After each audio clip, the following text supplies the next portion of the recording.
everyone, welcome to my channel. My name is Kuyade Nora and thank you all for joining in today. I'm making a few videos, so if you see this outfit in 2 other videos, then just know that they were all filmed in the same day. Today I'm going to be speaking about rejection.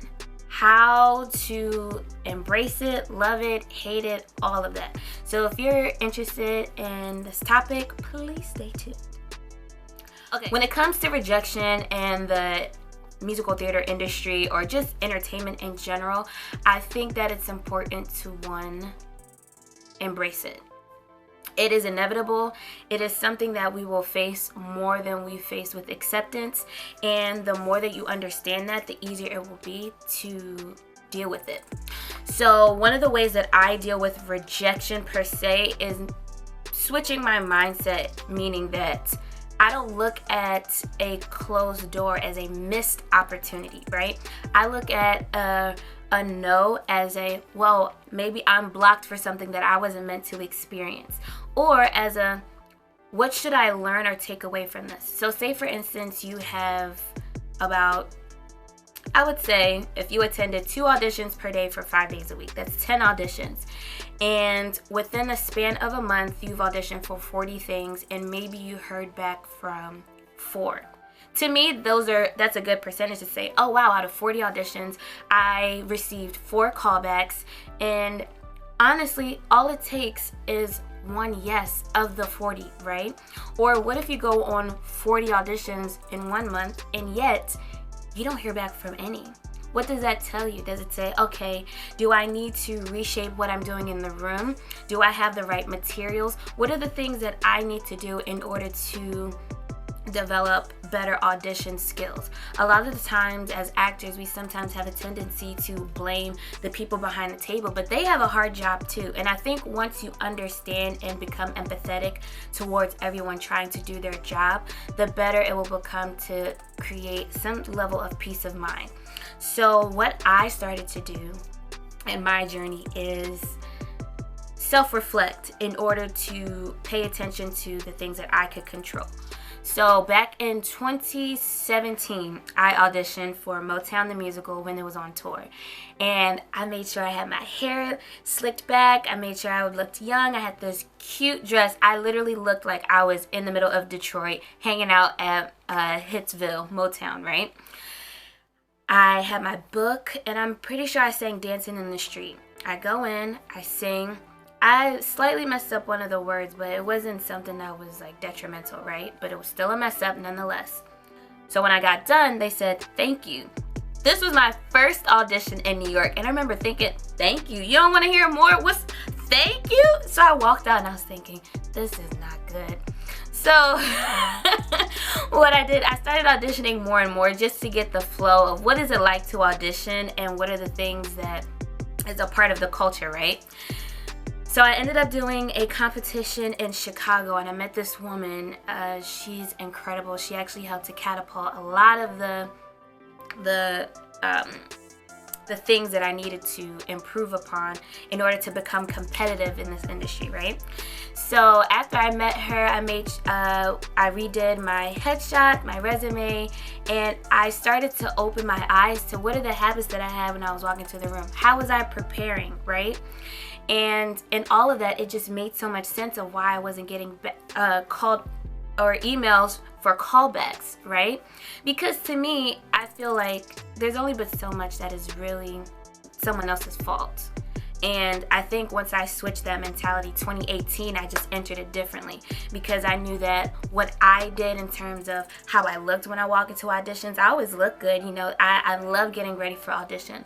But then it's that idea of how am I controlling my anxiety? How am I controlling what I am singing in the room? Did I properly prepare to do that? And once I started to gain more control over that, everything changed.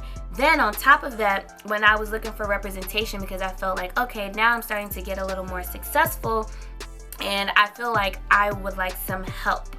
No one wants to be a part of a team that is not pulling traction. So I joined this theater membership company called Tap NYC. I'll link them down below because they were super instrumental on really stepping up my game once more. I was able to fix my resume again, but this time it was way neater than what it was before. It looked competitive. It looked like I was ready to hit the New York market.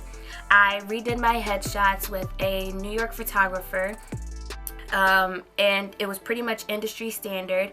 And I remember thinking, wow, I have come so far from the first headshot and resume that I was using back in 2017. But if you look at the timeline, 2017, I had to get my feet wet. 2018, I had to do things a little differently.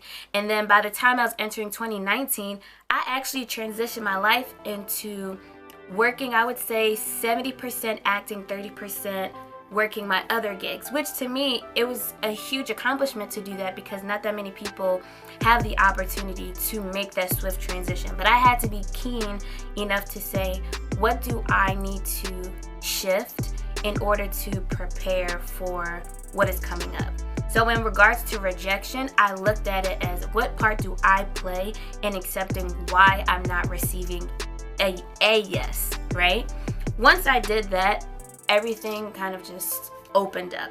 Another element of rejection that I think is important to recognize is patience. It just might not be the time. When it comes to acting, we live our life based upon what is the type that we fit, right?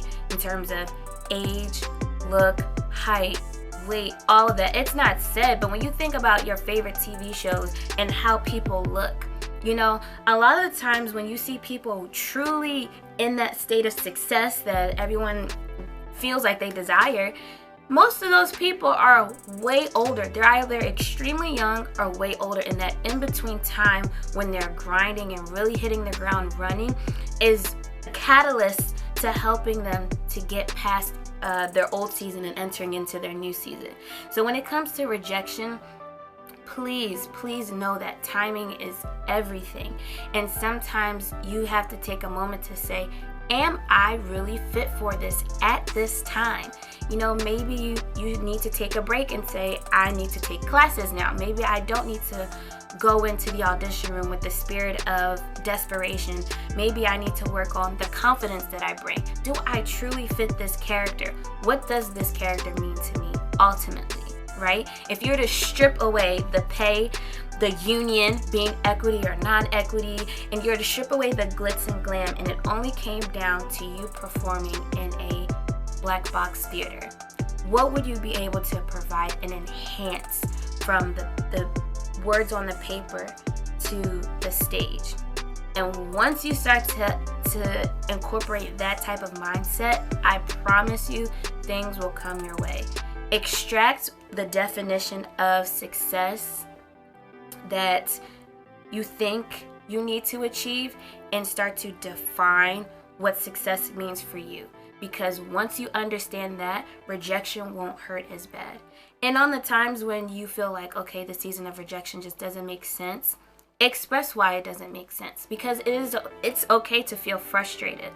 One thing about rejection that I've learned is that it's also, or another thing rather, is that it's important for you to just embrace the fact that it won't always feel good. It takes time to get to the place where rejection doesn't feel like a personal attack, because everything that we do feels personal, because you walk into the room vulnerable and you walk into the room as you, right?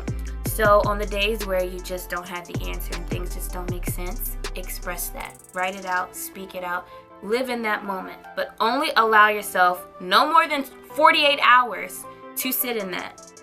And then you bounce back. Look at your list of goals. Remind yourself why you entered this. Maybe look at your college application letters. Look at family videos maybe that were taken. And sit in silence and meditate. What do you want from life, right? Because the next time that you hear a no, you can let yourself know, okay, it wasn't for me. What's next? There's so much room to succeed. And once you understand that, you'll start to see rejection as a saving grace at times, you know? Because maybe the no that was given to you before is allowing you to be a part of another project, which is much greater than what you anticipated. I hope this video was helpful to someone. It's a topic affecting my fellow actors and my peers, and I really am someone who wants to provide peace of mind for my fellow actors because it's a tough business. So I hope you enjoyed this. I hope this was helpful. If you felt something from this, definitely make sure to comment down below. Make sure you like and subscribe, and I will see you in my next video.